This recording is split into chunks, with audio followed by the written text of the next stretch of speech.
प्रिय साथियों, नमस्ते। कैसे हैं आप लोग? आप लोगों को बहुत बहुत आशीर्वाद। आज हमारे एक सज्जन ने हमें कमेंट्स किया और कुछ दिनों पूर्व भी वो कमेंट्स कर चुके हैं।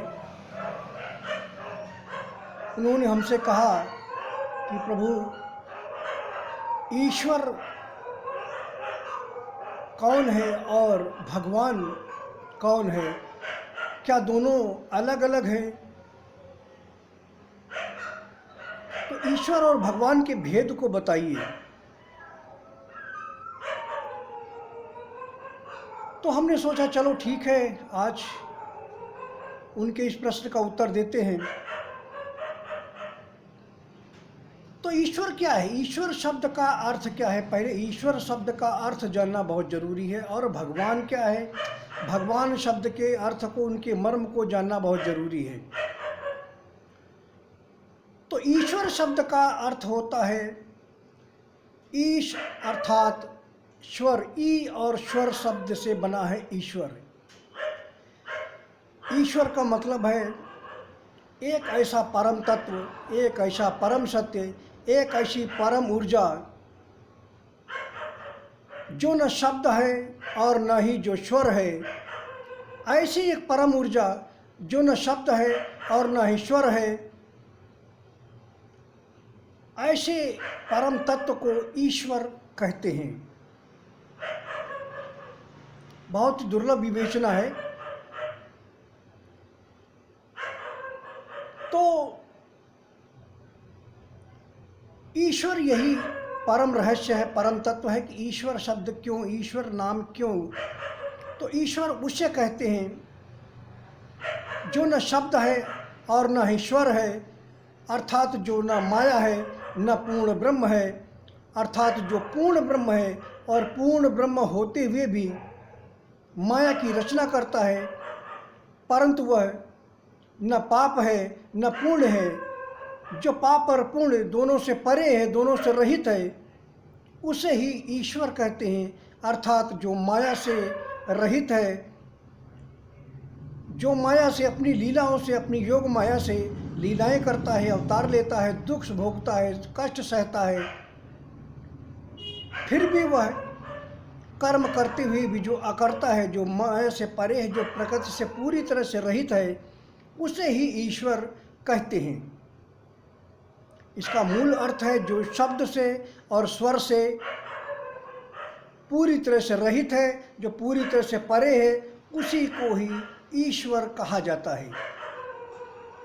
अब दूसरा प्रश्न था कि भगवान किसे कहते हैं, कौन है भगवान, भगवान की क्या व्याख्या है। इसका भी विवेचना बड़ी ही दुर्लभ है, इतना आसान नहीं है किसी के लिए बता पाना। लेकिन चूंकि मैं पूर्ण मर्म को जानता हूँ, पूर्ण ब्रह्म हूँ, परम तत्व हूँ, ऐसा कोई भेद नहीं है जो मुझसे परे है, और ऐसा कोई प्रश्न नहीं है जिसका मैं उत्तर नहीं दे सकता आध्यात्मिक दृष्टि से। तो भगवान शब्द का अर्थ है भग और वान। भग हमारी योनि को कहा जाता है, अर्थात प्रकृति स्वरूपा। योनि को ही सृष्टि का मूल कारक प्रकृति स्वरूपा कहा गया है, क्योंकि जन्म इंसान का, जीव का योनि से ही होता है। और भग और वान अर्थात जो प्रकृति को जो धारण करे उसे भगवान कहते हैं। अर्थात जो प्रकृति को धारण करने के बावजूद जो पूर्ण रूप से प्रकृति से रहित है, जो पूर्ण रूप से प्रकृति से परे है, उसी को भगवान कहते हैं। भगवान और ईश्वर दोनों एक ही हैं, दोनों एक ही हैं, दोनों एक ही तत्व हैं, दोनों में कोई भेद नहीं है। आजकल एक परंपरा सी चली आ रही है कि छोटे मोटे कोई तांत्रिक मांत्रिक, कोई छोटे मोटे साधु सन्यासियों को भी लोग भगवान मानने लगते हैं। ये बहुत ही गलत है। भगवान कोई ये गली का कोई साधु सन्यासी या कोई महात्मा या कोई दिव्य आत्मा या कोई सिद्ध पुरुष भगवान हो जाए, ऐसा नहीं होता है। भगवान का मतलब ही है, अर्थ ही है जो प्रकृति को धारण करे, जो प्रकृति का सृष्टा हो, नियंता हो, और उसको धारण करे, लेकिन उसके धारण करने के बावजूद भी जो प्रकृति से वे जो मेरी वेदत्रयी माया है उससे जो पूर्ण रूप से परे है, रहित है, उसी को भगवान कहते हैं। क्योंकि भगवान में दो शब्द हैं, एक है भग और दूसरा है वान। भग प्रकृति को कहते हैं, योनि को कहते हैं, और वान का मतलब है धारण करना। अर्थात जो प्रकृति को अपनी योग माया से जो प्रकृति को धारण करता है उसी को भगवान कहते हैं। जो कर्म तो करता है, करता होते हुए भी जो अकर्ता होता है, जो पाप और पुण्य से पूरी तरह से रहित होता है, और सिर्फ जो अपना कर्तव्य कर्म करता है, उसी को भगवान कहा जाता है। यही भगवान और ईश्वर का पूर्ण दृष्टांत है, यही भगवान और ईश्वर का पूर्ण मर्म है। तो साथियों, आज मैंने एक अपने भक्त की इच्छा पूरी की है। उसने कहा था, प्रभु आप स्वस्थ हैं, स्वस्थ होंगे, कुशल मंगल हैं, आप हमारे प्रश्न का उत्तर दे दीजिए। अभी कुछ 2 घंटे पहले ही उन्होंने कमेंट्स किया था, तो उनके कमेंट्स पर मैंने सोचा 2 बार वो ऐसा पूछ चुके हैं, तो मैंने सोचा चलो आज उनके प्रश्न का उत्तर दे देते हैं। तो ईश्वर का अर्थ होता है जो शब्द और स्वर से परे है, उसे ईश्वर कहते हैं।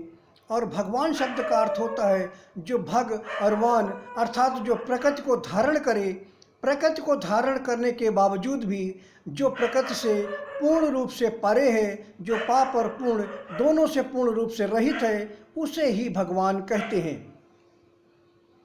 जो अपने आप से पूर्ण रूप से रहित है, जो कर्म करता होते हुए भी जो पूर्ण रूप से अपने कर्मों से परे है, जो पाप और पुण्य से रहित है, उसे ही पूर्ण रूप से भगवान कहते हैं, और उसी को पूर्ण रूप से ईश्वर भी कहते हैं। धन्यवाद साथियों, ये वीडियो मैंने अपने एक अनन्य भक्त के इच्छा पर दिया और बहुत ही मर्म की बात बताई। मुझे उम्मीद है आप सभी की जिज्ञासाएं मेरे भक्तों की शांत होंगी। धन्यवाद।